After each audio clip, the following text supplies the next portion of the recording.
All right, so we were doing synthetic division. We were finding out what all the different solutions were going to be. The one last thing we didn't get to, just because where we're in time, was actually kind of the backwards of that one. That the last little piece of 3.6 we were doing yesterday was one where you have to write an equation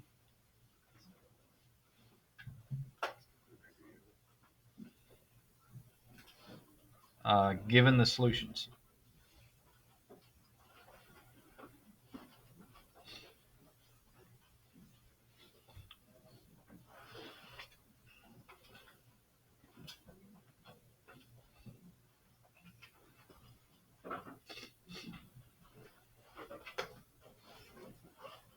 And they'll do something like this where they say find the equation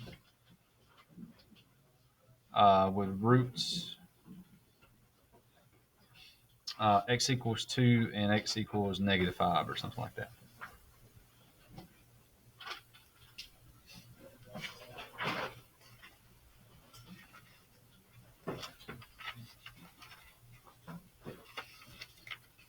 Okay, so very first thing you'll do is basically you start off by just taking the two equations that you have, or the two solutions that you have. So if you've got x equals 2 and x equals -5, just go ahead and write down those two solutions.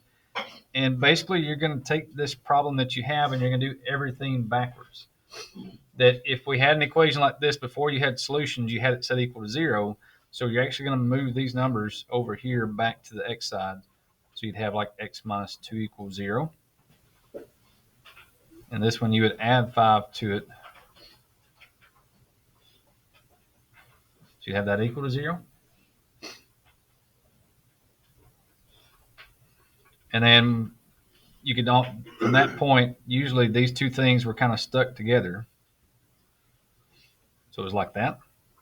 And then you're going to do the full method to then go back and multiply those two things back together to find out what the equation would be from there.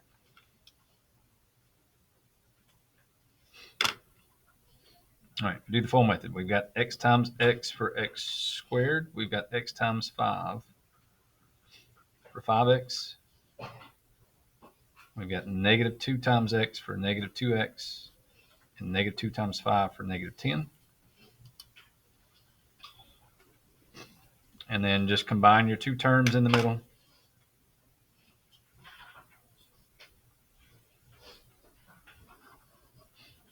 And there you go. There's an equation that you could have from that.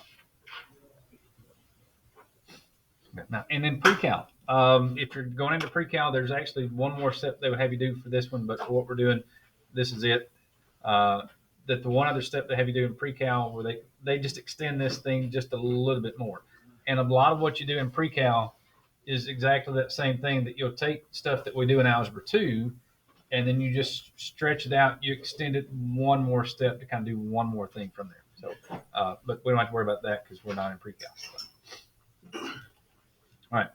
Now one other thing. Before we get to the next problem here, your imaginary problems, your imaginary solutions that you have.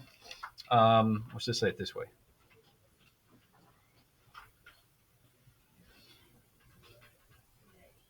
When we start talking about complex solutions, because we had two real number answers, which was fine. But some of the answers we're going to have, and we'll show you in the next problem, they're going to have complex solutions. So complex solutions and radical solutions.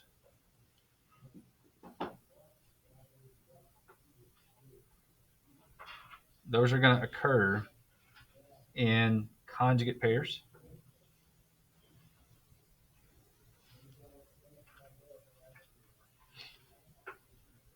And again, the reason why that they occur in those conjugate pairs is that you probably had to get those answers from doing the quadratic formula. And when you do the quadratic formula, you always got the plus or minus that's in there with the whatever part you have. So it's going to be one of those. So just remember, if they do sometimes like this, where they give you a solution.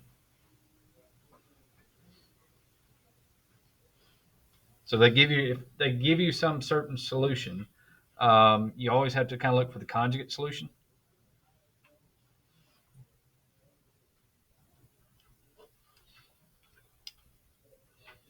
So if they give you 2 minus 3i is one solution or one root, then you have to then know that, okay, that they're always going to occur in pairs. So if 2 minus 3i is a solution, then at the same time 2 plus 3i would also be a solution.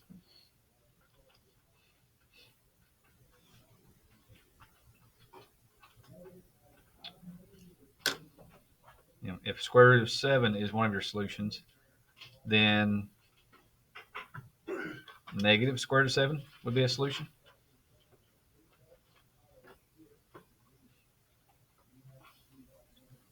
So if you had 4i, you'd also have negative 4i.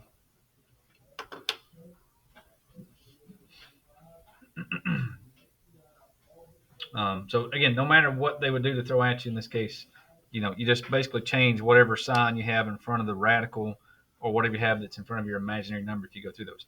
It doesn't matter what the first number is. If the first number was negative 3, let's go negative 3 minus the square root of 2, you still only change the sign of what's in the middle or what's in front of the imaginary number here. So it would still be negative 3, but then it would just be a plus square root of 2. And some of the problems I'm going to give you in the homework is just going to be the of just, okay, here's a solution. Tell me one other solution that you know that you would have based on this one solution that's here. So all you got to do is just change that plus or minus sign. And again, don't worry about the first number. I guess technically with these two problems here, technically it would be 0 plus. But we don't have to worry about it because, again, it's 0, so it doesn't really do anything. So you just have to change the sign that's in front of the complex number or the imaginary number. Okay, so what we're going to do is we're going to use that to kind of do the next part where they're going to do the same thing. For example, 2. Actually, I'm going to do that on a separate page because it's going to run out of room there.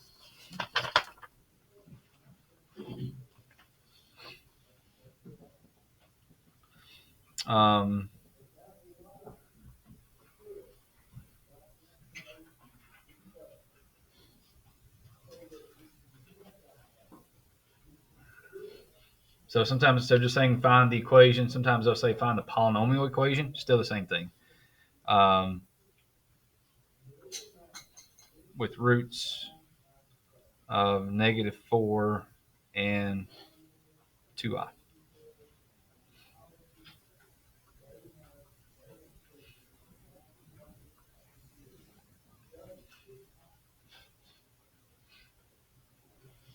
Okay, so we've got two solutions.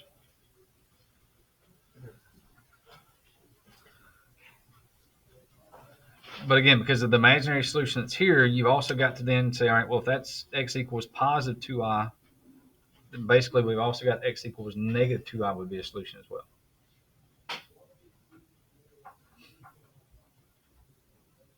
Okay. And then from there, you'll do basically the same thing. That you can just move this number over here by changing the sign.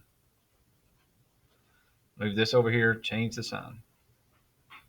Move that over here and change the sign. And now you'll take these three parts you've got and multiply all three parts together.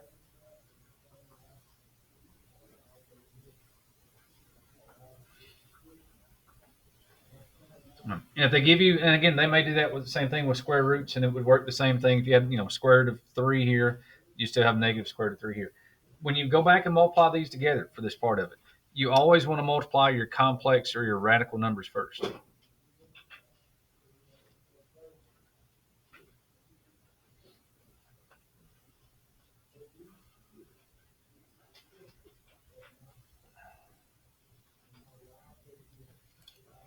But now you don't have to, but if you don't, it gets really ugly in a hurry because then you've got I variables all over the place, and then you start multiplying it again, and it just gets really ugly. So even though these two are first here, we're not going to do those two first.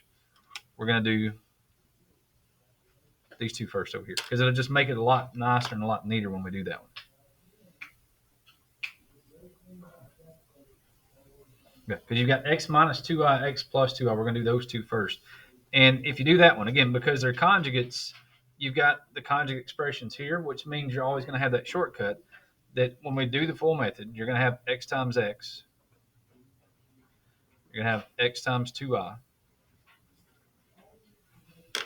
And when you do distributive property here.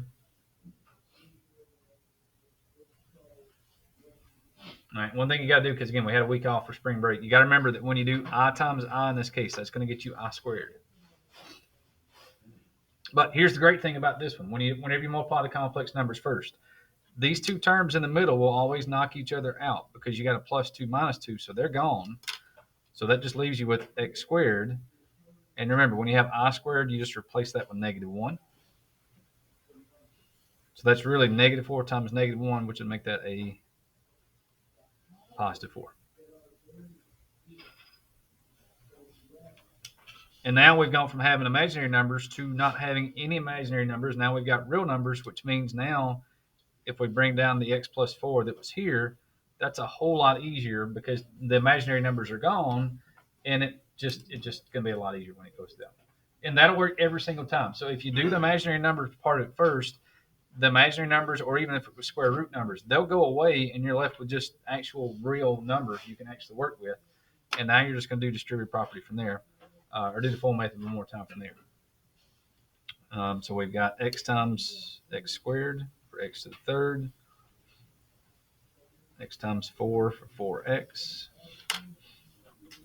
All right, 4 times x for 4x squared, and then 4 times 4 for 16. All right, and for that one, correct answer, but they probably want that one. They probably let the answer slide, but they usually want the answer in descending terms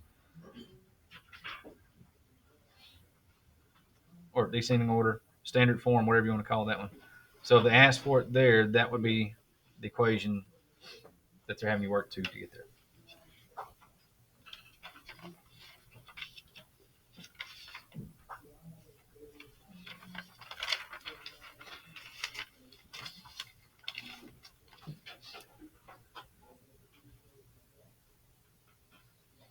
Okay, so that was the end of section 6 that we're working on yesterday with notes number 1, because we got almost to the end of it, ran out of time, so we're like, okay, well, this will be okay, because that was kind of two separate things. So this is more of just practice.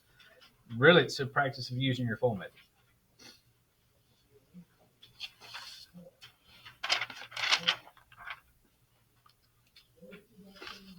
Okay, so here we go with notes number 2.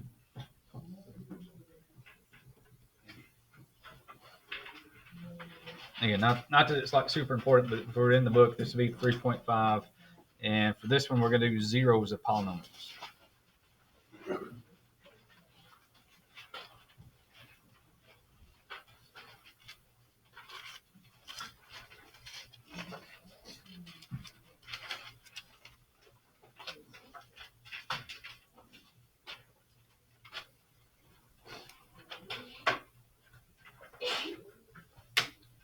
Okay, so very first thing we've got here is we're going to talk about the multiplicity of zeros. Again, we're talking about zeros, we're talking about roots, we're talking about solutions, we're talking about the answers, whatever you want to call it there, you just get a bunch of dot. Same thing we were talking about yesterday, that when we're talking about roots yesterday, it's zeros, it's solutions, it's the x-intercept, it's the answer, it's whatever it is we're looking for when it comes down to it. And it's multiplicity for this thing, it's the word there. Looks like multiplicity, but it's actually, multiplicity. So, okay, so when we're talking about multiplicity, this is based on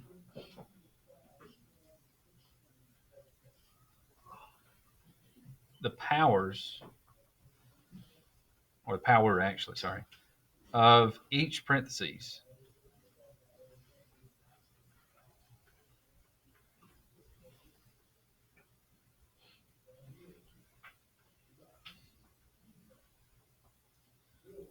In factored form.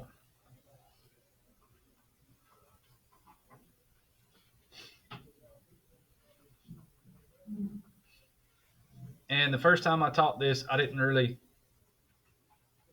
realize how important it was. I kind of blew it off. I was like, yeah, whatever, we'll talk about it, but it's not that big a deal. And then the second time I taught this, I realized I was like, I'm like, this was a lot bigger than what I thought it was. So I had to go back and kind of put a lot more emphasis on it, because once you figure out the multiplicity, it actually helps you a lot when we start graphing these things, which is where we're getting to go next for this thing. So if you have an odd multiplicity,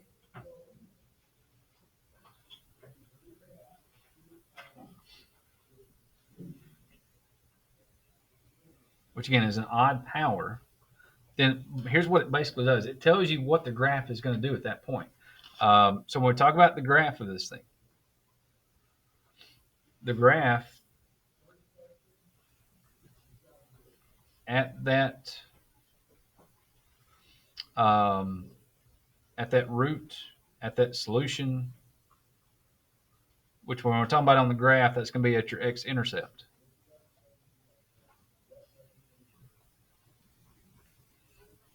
And again, it's all basically the same thing. It's just depending on how you want to look at it. So it's the root, it's the solution, it's the x-intercept, it's the answer, whatever you want to call it. But basically, whenever you find out what that solution is, if it's in factored form, if it's an odd power, then the graph at that point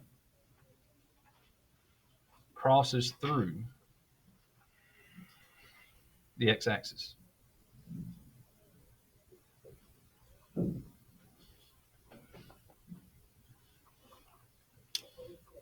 So if you've got an odd power, you're going to cross through the x-axis.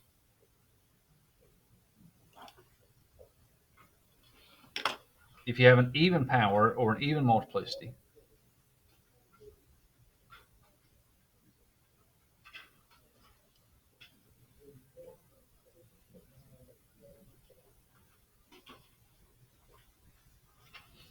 the graph at that root, and again, we'll just say x-intercept because that's really what we're talking about here in this case.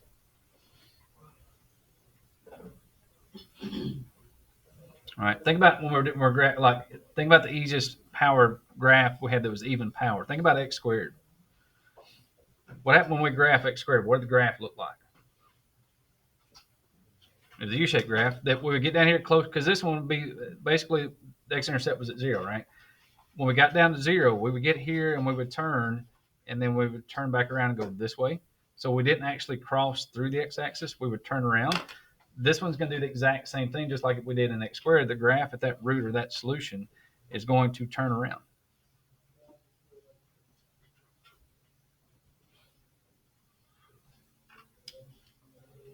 So if you've got an even power, then it's going to turn around.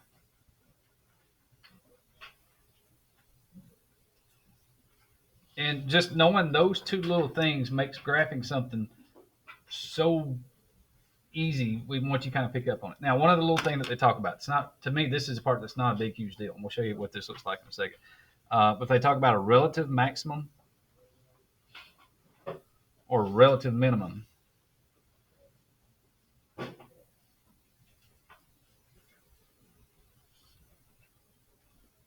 That, again, if it's an absolute max, that is the absolute highest point. If it's a relative max, that's just any peak.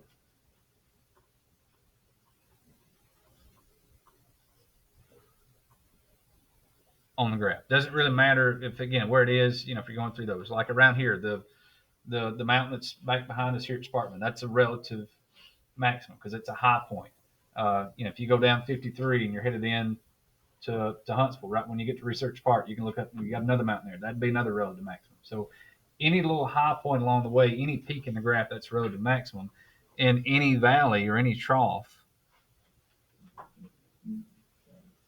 is a relative minimum. Okay, and that's not a big, huge deal, but it's just one they kind of talk about when you're going through these graphs, because when you graph some of these, you're going to have some points of these. Sometimes you're going to have a small little peak or a small little valley, and it's not going to be the highest point or lowest point on the graph, but it's just at that certain spot it would be there. So it may be where you got a graph that looks something like this. That you'd have a relative maximum here and a relative minimum here, but they're not the absolute max or the absolute minimum.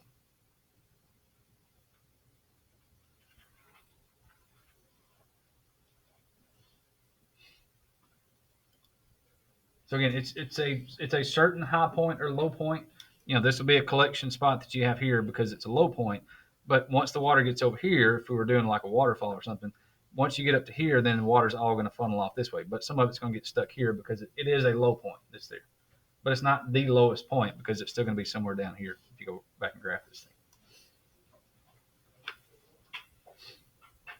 Okay, so what this thing is going to look like, and we'll give you a problem here that's how this thing looks, and we'll actually start sketching some graphs on these.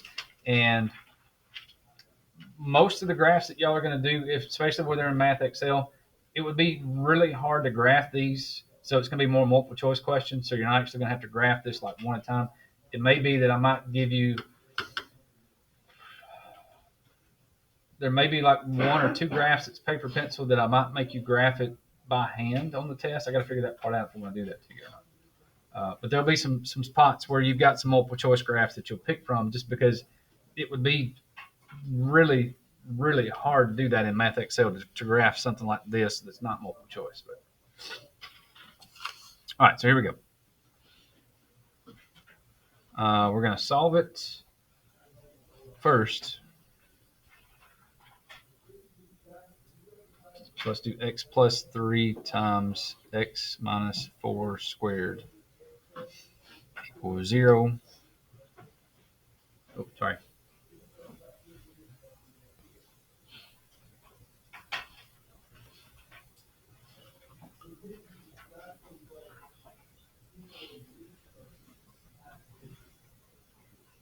And we're going to state the multiplicity of each solution.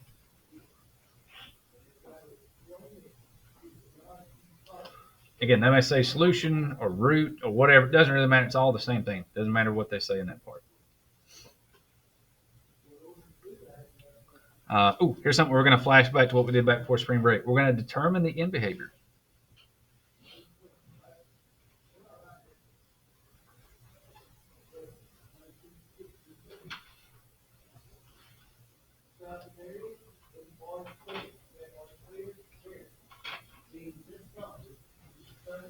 And then we're going to sketch the graph.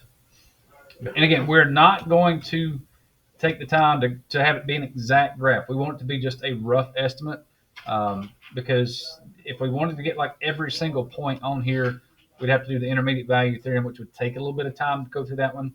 And we just don't have that time. So we're just going to kind of give it a rough sketch so we've got some idea. We may find out and here's where they kind of dig in the details a little bit. Some of these they might ask you, okay, if there's a relative maximum or a relative minimum, find out what that number is. But for those parts, we're probably not even going to do that just because of just the amount of time that we have for this thing. Okay, so solution-wise, should be really easy. We've got x plus 3, set each parentheses equal to 0. We've got x minus 4 equals 0. Solve it real quick. That's x equals negative 3. Solve that one. That's x equals 4. Okay, so there's part A. Really quick, really easy. Solving, if it's factored already, the solving part's really pretty easy for this thing. All right, so here's where we get for the multiplicity on this part. So when we're taking x plus 3, if you go back to the power that was here for this one,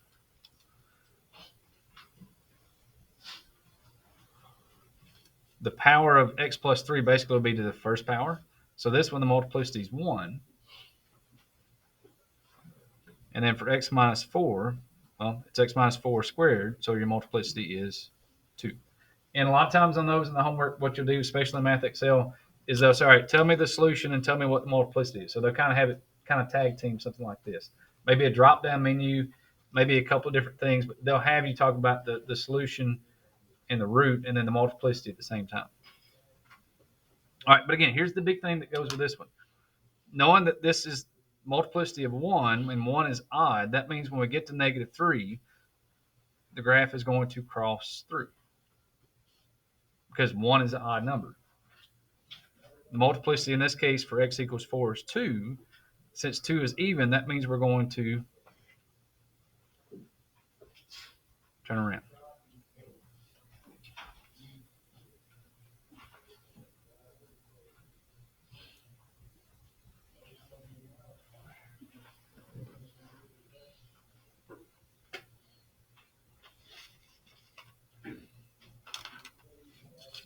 All right.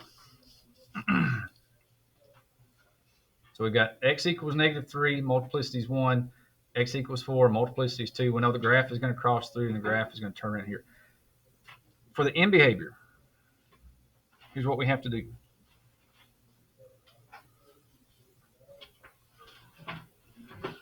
I think this was notes number 22. This is where we did end behavior here. That if the first term was positive or negative, and depending on what the degree was, if it was even or odd, it told us, if it was either left or right, if it was up, up, or up, down, or down, up, or down, down. So if you need to kind of go back, I'm pretty sure that was 22, 22, 23, 24, 25. Yeah, pretty sure that was less than 22 when we were going through this one. That was our end behavior we had for that one. So you might have to go back and kind of look at that one just to kind of get through some of the homework. And for this one, though, this one wasn't written like the ones we were looking at, where it was all written out in standard form for this part. But here's a shortcut you can do. If you've got one like this, that's not written in standard form, all you got to do is add up all your multiplicities. So if this was multiplicity of 1, this is multiplicity of 2, then for the overall degree of the whole thing is you just add these together, so the degree is 3. So to find your degree, you can just add up all your multiplicities together to get those. And then if you look at your first terms, this one was positive, this one was positive. So since all the first terms are positive, if you're multiplying all this together, it's going to be a positive first term.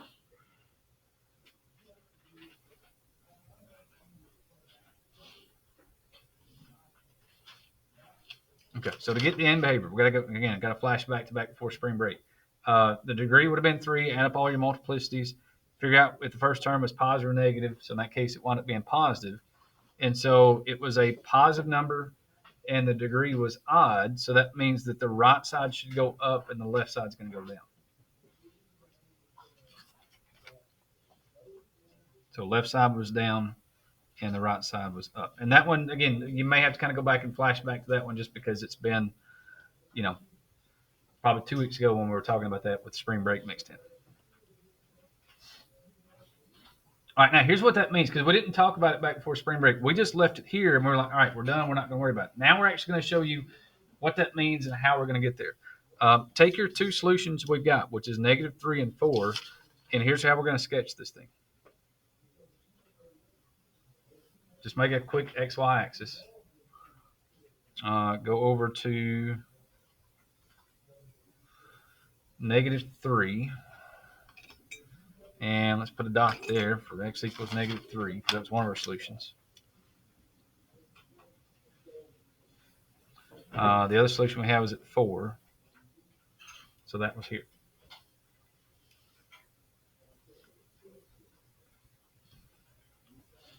Okay, now here's what the end behavior does. Here's how this thing works out.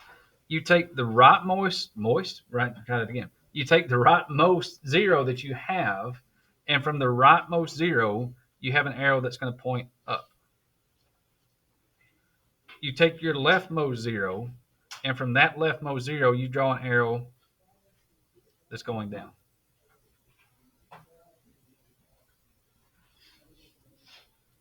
Okay, and the multiplicity tells you what happens in the middle. So when we get to -3, we know we're going to cross through. So when we get to -3, this thing's got to cross through, so it's going this way.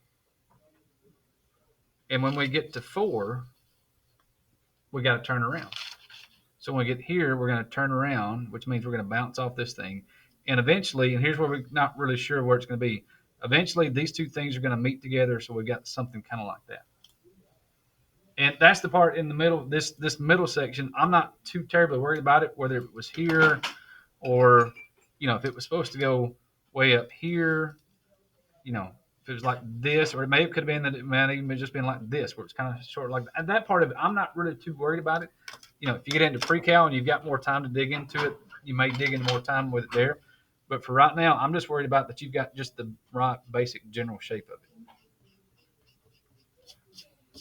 That's where we could go back and start plugging in -2 and 3 and -1 and 2 and 0 and 1. And we could go back and keep plotting points until we got this thing out perfectly where it was, but that's just going to take a little while to plug in those numbers.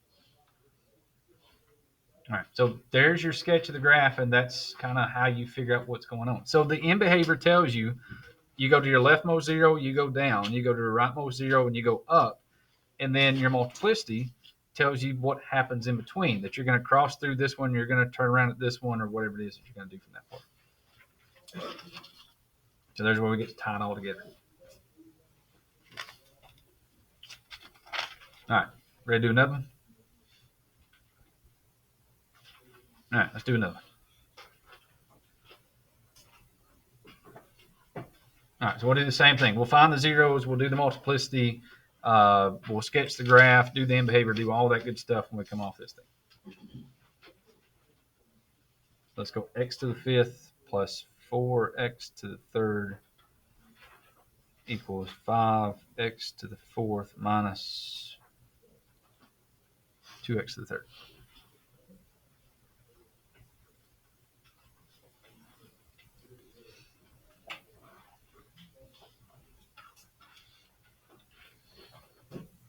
Okay, before we do anything, get everything to one side so it's got look like a normal regular equation. So let's move the 5x to the fourth over here. And just so we can do two things at one time without having to rewrite it again, let's add the 2x to the third over here and add the 2x to the third over here. That way the right-hand side comes out to be 0. On the left-hand side, we've got x to the fifth minus 5x to the fourth. If we do 4 plus 2, that is 6x to the third.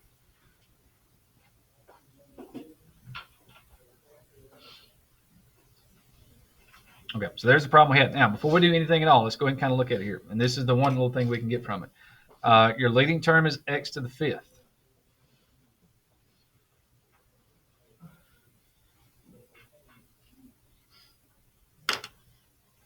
And this is where we're going to use the end behavior to kind of figure this part of it out. This is a positive number, and it's x to an odd power. And so if we go back to our little chart we had back in like lesson 22 from last 9 weeks, we need a positive x into the odd power. So there's positive x to an odd power. So we know the right side is going to be up and the left side is going to be down.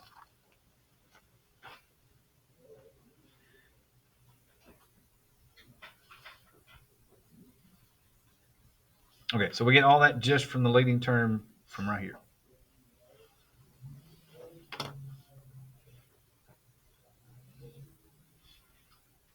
Okay, so now we got to go back and solve it to figure out the other part of it. So leading term, now we know kind of what's happening on the ends. We're going to do the rest of it to figure out what's happening in the middle of it.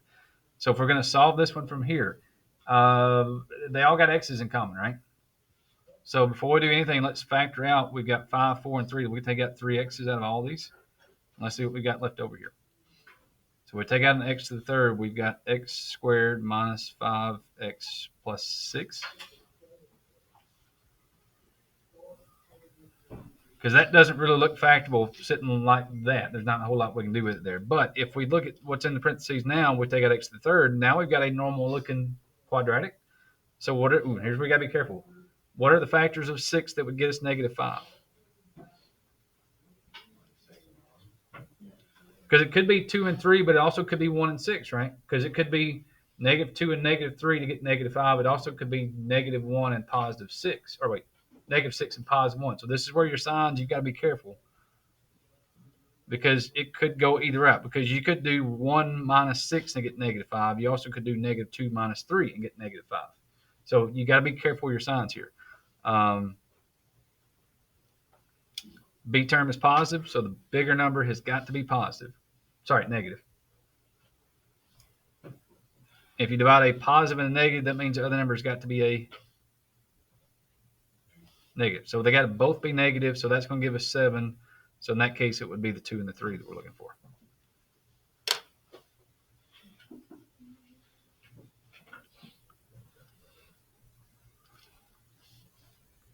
All right, so we factor this thing out.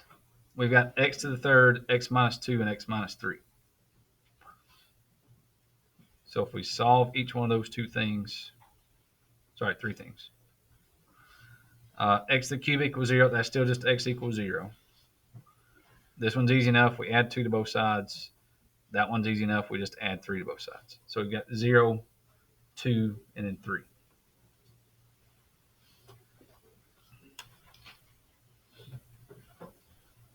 All right, here's where we got to get the multiplicity.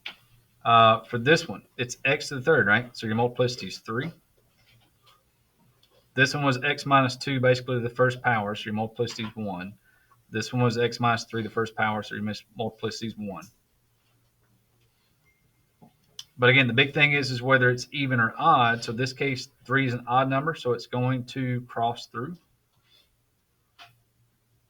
This one's an odd number, so it's going to cross through.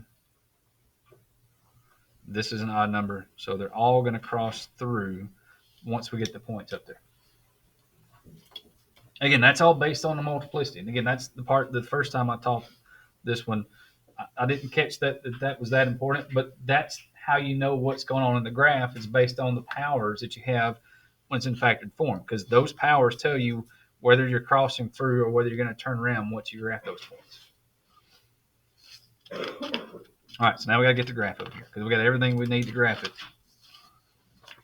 So now we got to graph it. Again, the graphs won't take long because I just need a quick sketch of it. We've got a solution at, let's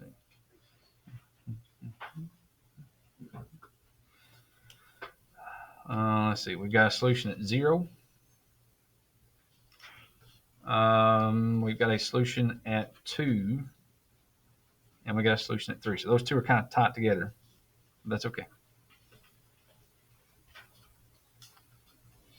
All right, so there's our solutions at 0, 2, and 3. And again, here's where the end behavior helps us out. From the rightmost 0, we're going to go up. So from the rightmost 0, we're going this way. And from the leftmost 0, we're going down. So go to your left 0 and go down. Okay, so there's where we use the end behavior and those solutions. And again, the multiplicity tells you what's happening in the middle. The easy thing was for this one that all these had a multiplicity of that was odd, so every single one of them are going to cross through. So this one's going this way, this one's going this way, and then eventually, again, this has got to turn and come back here to get to this one. And we know that when it gets here, it's going to cross through, and then eventually it's going to turn and hit this one down here. So it's going to look something kind of like that. Again, exactly where it crosses and where the high point and low points are here for the relative max and minimum, I'm not terribly concerned with it. Because again, we could go back and plug in some numbers in between. Like this one, we'd have to plug in 2.5 to see where this thing would probably bottom out. This one, we could plug in 1, probably get pretty close to it here. But as long as it looks something like that, that's the main thing that we're looking for. Again, if we had more time, we could dig into all the parts and pieces and figure out exactly where it is. But just for that part, that's about it. So.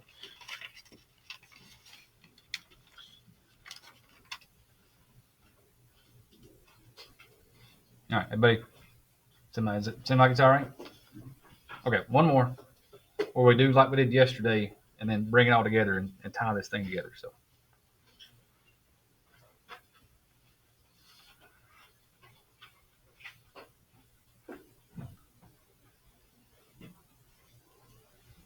what does it say? Solve and graph.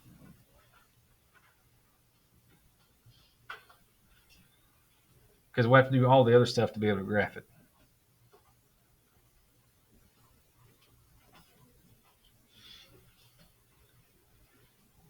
All right. Again, if it was a test question, I would ask for like A, B, C, D, where you would solve it. Tell me the multiplicity, tell me the end behavior, which we're going to do all that anyway. But some of the math homework that you get, it may not ask for those pieces in the middle, but just know that you still got to do those things, even if it just says solve and graph it. Okay. So very first thing is, again, you've got x to the third. So by the leading term that's here, it's a positive number and it's x to an odd power because it's x to the third. So that's just like the other ones, that the right side is going to be up and the left side is going to be down.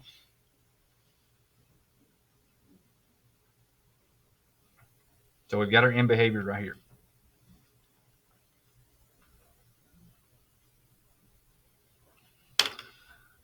All right, this one's 4 terms. If you try to do factor by grouping, you could take out an x squared, and then don't do it because it's not going to work, but just say if you try that. If you took out x squared from the first two, you'd be left with x minus 5. You take out a 2 here, you're left with x plus 4. So factoring is not going to work because this is different than this one. So factoring is out. It's just not going to work in that case. So the only option you have in this case is to do like we were doing yesterday. You're going to have to list all the possible roots.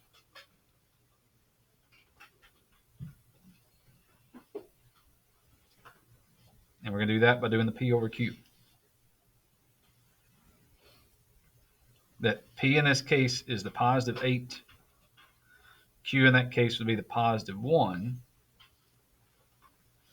So all the factors of 8, so that's 1 times 8, or it's 2 times 4.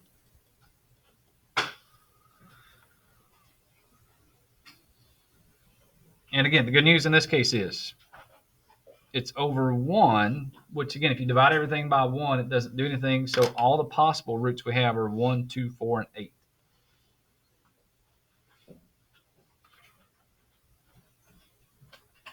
All right, so here's what I want y'all to do, just to practice from yesterday. Y'all check 1 and see if it works. And then I'll check -1 and see if -1 works. Again, if this is a partner test, and I still don't know yet if we're going to do partner test or not, but if it was a partner test, you would do the same thing. One of you would do the positive 1, the other one would do the -1. If that doesn't work, then you go to 2 and positive, -2, and then just kind of keep splitting up and go from there. So y'all check positive 1, I'll check -1, and then we'll see if either one of those two things works here.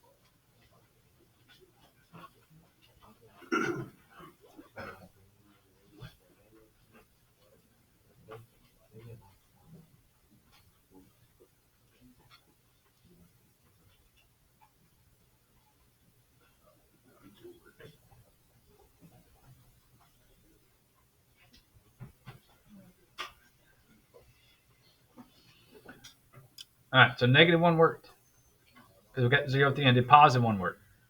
No. So okay. All right. Jonathan said he checked 2. 2 worked. Jonathan, you said 2 worked. Okay. We had 1. Just putting the numbers back in here real quick. Make sure we got 1 times 1 was 1. That was -4. -4 was -2. -2, that was a positive 6. Yeah, so that was out. Okay, so we got a couple options for this one.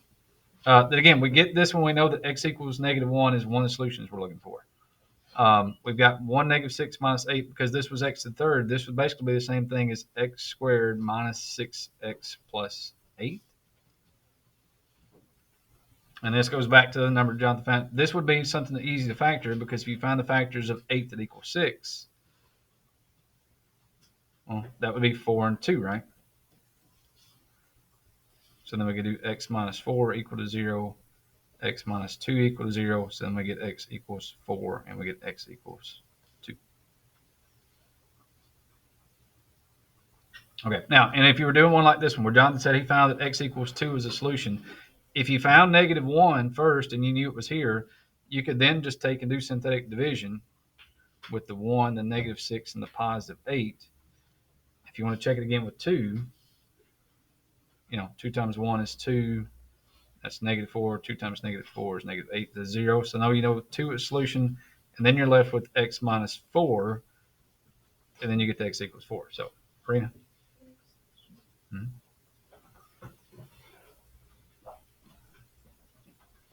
Okay, so then you've got your solutions we've got -1 was our solution. We've got positive 4. We've got positive 2. So then if we go to graph it,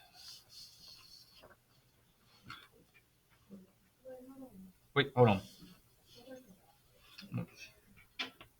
So you can forget that part for a minute. That was just a what if here.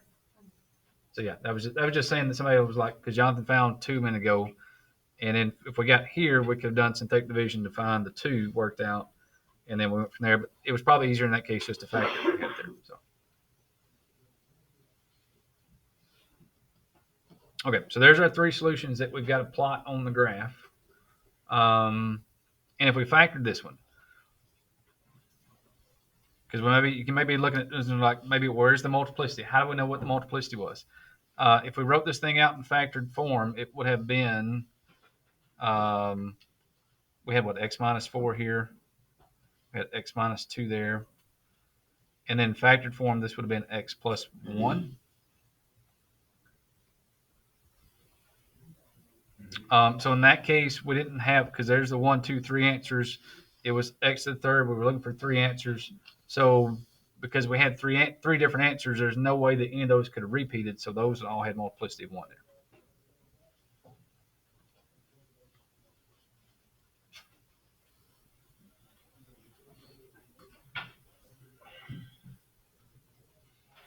Okay, so we got one solution at -1, one at 2, one at 4. And the end behavior was the same for the other ones. The right side's going to go up, left side's going to go down. And because all these were basically just showing up one time, then we got odd multiplicity on all these. So this is going this way, this is going this way. Again, eventually we'll get something kind of like that.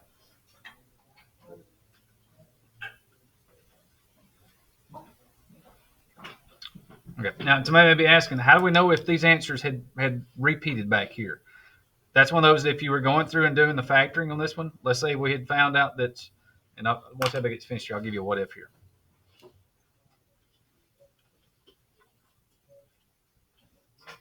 Everybody good with that one? Where we got it to?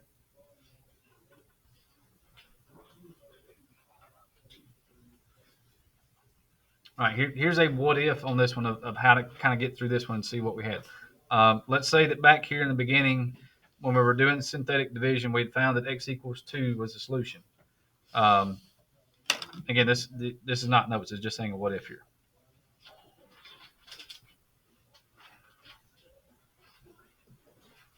All right, we found it. We did synthetic division. We found out x equals 2 is a solution, and we had it. If we were left with like x squared, minus 6x plus 8, and we factored this thing off, and we'd had x minus 4 and x minus 2, and solve both of those, we'd had x equals 4, and we had x equals 2. Well, in that case, if the answer is 2, 2, and 4, 2 is a repeat answer because it showed up twice. So in that case, you know that if you do x equals 2, the multiplicity would have been 2 because it showed up here in the beginning, and then it also showed up again when we factored it out. So that's one way you can kind of find those, that if you're working through it, and let's say you find out that, let's say -1 and 1 didn't work, and we got 2. 2 is the solution. And then we go back and factor what's left over. If 2 shows up again, now it's a repeat answer, so it's going to have a multiplicity of 2 for that thing. Where x equals 4 only showed up once, it would have just had a multiplicity of 1. So that's how you would find. Because some people might be saying, how will you ever find one that's got a multiplicity that's not 1? That when you do your factoring and you're solving, if you keep factoring and that answer shows up twice when you work through this thing, that's when you know you got multiplicity. It's going to be something other than 1.